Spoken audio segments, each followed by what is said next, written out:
Hello, आज हम BSc part third के third paper optimization techniques and LPP में डीजनरेसी को डिस्कस करेंगे।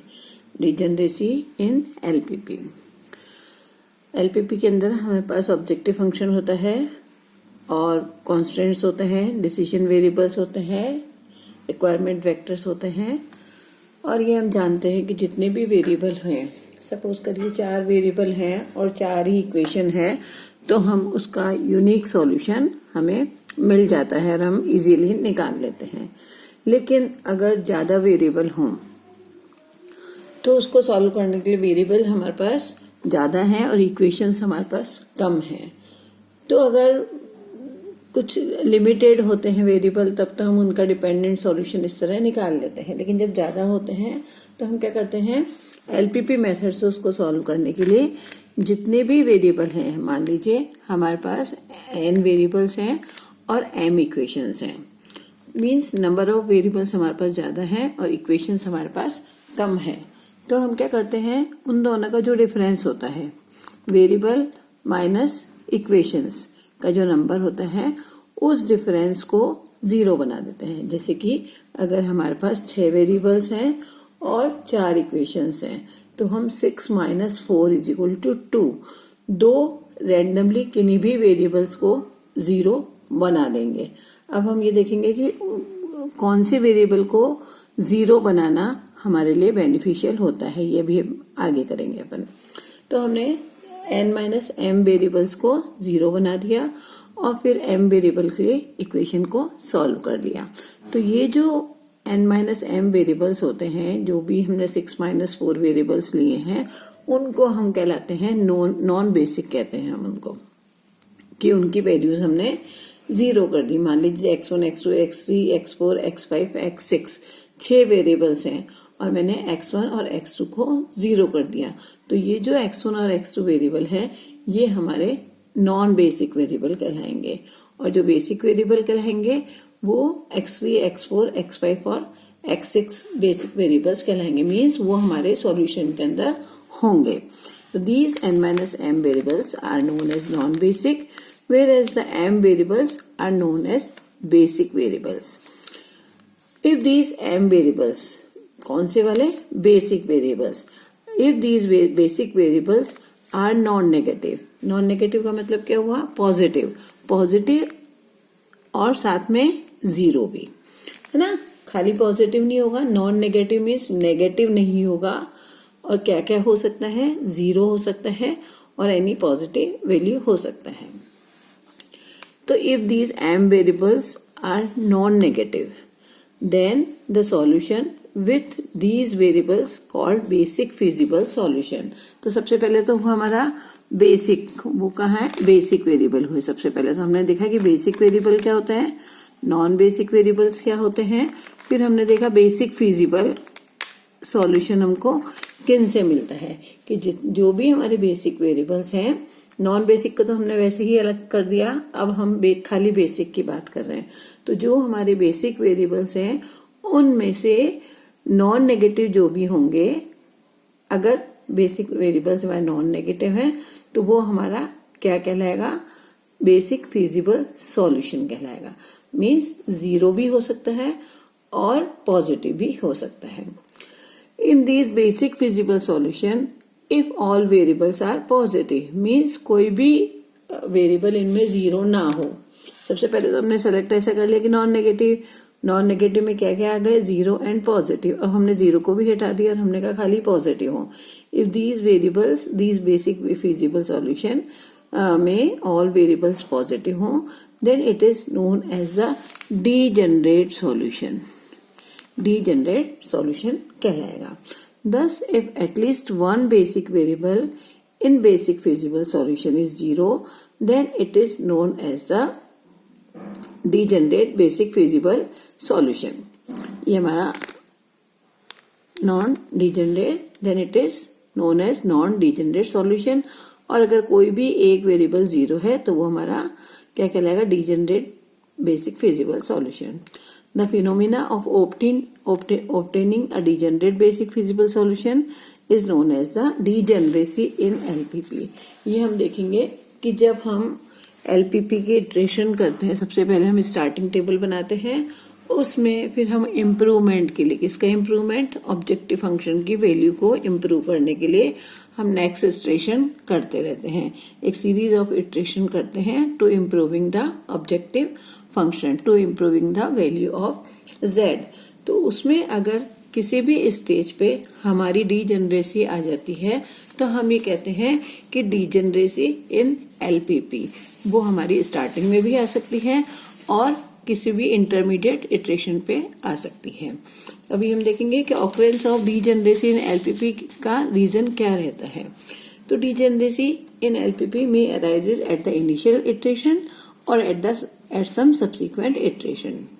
If degeneracy occurs at initial stage of simplex method, we start with an identity matrix as a basis। जैसा कि अपने जब लास्ट जितने भी लेक्चर्स हैं उनमें हमने जो बेसिक वेरिएबल्स जो सेलेक्ट किए थे, ये जो n-m वेरिएबल हमने जो 0 किए थे वो एक्चुअल वेरिएबल थे जो हमारे एलपीपी में थे, कॉन्स्टेंट्स के अंदर थे, और हमने जिनसे हमको आइडेंटिटी मैट्रिक्स मिलती थी उनको हमने स्टार्टिंग टेबल के अंदर as a basic variables introduce किए थे।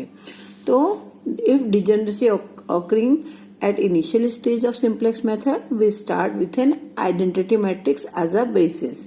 हम यही करते हैं as a basis. The matrix initial basic feasible solution of LPP is X B is equal to B inverse B, और बी इनवर्स क्या हो जाएगा, I inverse B is equal to B. Means जो XB1, XB2, XB3 और XB4 की जो value होती है वो हमारी B1, B2, B3, B4 respectively के बराबर होती है। तो अब अगर यहाँ पर ये 0 हो गया तो ये 0 कब होगा, जबकि B1, B2, B3, B4, B5, B6 में कोई भी 0 होगा। तो हमें देखेंगे कि अगर हमारी इनिशियल इटरेशन के ऊपर डिजेनरेसी होती है तो उसका रीजन क्या होता है कि यहाँ जो B है इसमें कोई एलिमेंट 0 है, either B1, B2, B3, B4, any of B's. It starts that any of the basic variables in this solution will be 0 only when at least one component of B is 0. तो first क्या हो गया कि degeneracy कहाँ पर होगी, initial iteration पे अगर होती है, इसका मतलब ये है कि B1, B2, B3 या any of the component of B is 0। उसके बाद है हमारा कि सब्सिक्वेंट इटरेशन के ऊपर अगर डिजेनरेसी आती है तो वो कैसे आती है। If degeneracy occur at some subsequent iteration let any jth iteration and corresponding to the basic feasible solution zj minus cj is less than 0 with at least xij greater than 0। तो हम क्या करते हैं, जैसे जैसे हमारा नेगेटिव आता जाता है तो हम क्या करते हैं, एंटरिंग वेक्टर लेते हैं और किसी भी जो हमारा बेसिक वेरिएबल है उसको हम डिलीट करते हैं और जो नॉन बेसिक है उसको हम एंटर करते हैं, हमारे बेसिक वेरिएबल के अंदर इंट्रोड्यूस करते हैं। और जो बेसिक वेरिएबल है उसको हमें मान के चलते हैं कि जो हमने n-m वेरिएबल्स को 0 किए थे उनमें से तो हम इंट्रोड्यूस करते हैं, और जो हमने बेसिक वेरिएबल लिए थे उनमें से जो हमारा मेथड है उससे सेलेक्ट करके हम रो को डिलीट करते हैं। तो उस डिलीशन के अंदर हम मिनिमम रेशियो लेते हैं ऑफ XBR अपॉन XR के का मिनिमम रेशियो लेते हैं, जिसमें हमें मान के चलते हैं कि XI के पॉजिटिव होना चाहिए, डेफिनेटली पॉजिटिव होना चाहिए। तो if there is a tie in selecting minimum ratio means दो रोज का जो मिनिमम रेशियो होगा हमारा वो अगर बराबर हो जाता है, 2 या 2 से ज्यादा का अगर बराबर हो जाता है तो नेक्स्ट सिंपलेस्ट इटरेशन प्रोड्यूस है degeneracy basic feasible solution. Means अगर हमारा मिनिमम रेशियो जो है वो 2 से अगर केवल एक ही आता है तब तो हम उसको सेलेक्ट कर लेंगे और फिर हम ऑप्टिमम वैल्यू चेक कर लेंगे कि कहीं zj माइनस cj वापस नेगेटिव तो नहीं आ रही है। अगर ऐसा है कि नेगेटिव आ रही है और मिनिमम रेशियो 2 या 2 से ज्यादा के अंदर टाई हो रही है तो हमारी डीजेनरेसी ऑकर करती है। तो या तो ये है कि अगर डीजेनरेसी आ गई तो हम उसी स्टेज के ऊपर रोक दें हमारा सॉल्यूशन और उसी को ऑप्टिमम वैल्यू मान लें और लिख दें कि भाई इसका डीजेनरेट सॉल्यूशन है। या फिर हम ये करें कि उनमें से रैंडमली किसी को लेके जिसमें कि एक्स आई के ग्रेटर देन पॉजिटिव हो, लेके रैंडमली किसी को भी रो को एंटर करा के और डिपार्टिंग वेक्टर निकाल के दोनों में से एक किसी को भी, वो भी हम एक क्वेश्चन एग्जाम्पल लिया है उसमें और मैं एक्सप्लेन करूंगी। मीन्स किसी भी डिपार्टिंग वेक्टर को हम आउट करेंगे, आउटगोइंग बना के, और फिर नेक्स्ट इटरेशन करेंगे और देखेंगे कि हमारा जो z है वो इम्प्रूव हुआ है या नहीं, या फिर हम उसको वहीं पर रोक दें। अब हम ये देखेंगे कि डीजेनरेसी का इफेक्ट क्या आता है सिंप्लेक्स मेथड के अंदर। तो if corresponding to x b i equal to 0 and scalar x i के लेस देन और equal to 0, degenerate causes no harm and at the next iteration we will obtain a non-degenerate basic feasible solution. तो अगर x i के less than और equal to 0 है then it's okay. If the scalar x i के greater than 0 है and x b आई दोनों case में 0 है, problem cause by degeneracy occurs at the value of Z remains unchanged. Means Z की जो value है वो अनचेंज रहेगी with the same basis matrix is repeated and it is known as the cycle and it is possible to pass on to cycle within this loop without reaching the optimum. तो अब इसको explain करने के लिए मैं एक example भी यहाँ पर दे रही हूँ। ये सपोज करिए हमारी एलपीपी है, ऑब्जेक्टिव फंक्शन है, कॉन्स्टेंट्स है, x1 x2 ग्रेटर देन और इक्वल टू 0 है। हमने वैसे ही टेबल जो हम बनाते थे बना दी। यहाँ हमने जेड जे माइनस सी जे की वैल्यू देख ली। यह मोस्ट नेगेटिव -9 है, ये एंटरिंग वेक्टर हो गया। अब डिपार्टिंग वेक्टर में देखिए कि यहाँ पर 2 and 2 टाई हो रहा है कि इधर x3 और x4 को हम सेलेक्ट करें आउटगोइंग के लिए। अब हमने यहाँ पर x3 को ले लिया है, x3 को इंट्रोड्यूस किया, हम x3 को हमने ले लिया और हमारा एंटरिंग वेक्टर हो गया x2। तो यहाँ आ गया हमारा x2 और x4। फिर हमारा जेड जे माइनस सी जे माइनस आया है। अब यहाँ ही देखिए कि यहाँ xb2 की वैल्यू 0 है, जैसा कि अभी मैंने बताया था xb2 0 है और ये पॉजिटिव है। यहाँ हमने लिया था अभी कि xb2 0 है और xi के पॉजिटिव है। Then the problem cause by degeneracy occurs as the value of z remains unchanged. अभी हम देखते हैं क्या होता है कि यहाँ हमने देख लिया कि इसकी वैल्यू आ गई 18। उसके बाद मीन्स डीजेनरेसी हमारी है और फिर हमने वापस से टेबल बनाई। यहाँ माइनस का ये है, ये एंटरिंग वेक्टर हो गया x1 और फिर हमने डिपार्टिंग किसको किया है x4 को। तो यहाँ x1 आ गया, x2 ऑलरेडी था और यहाँ हमने देखा वापस से z18 आया है, इंट्रोड्यूस वापस से रिमेन अनचेंज हो गया।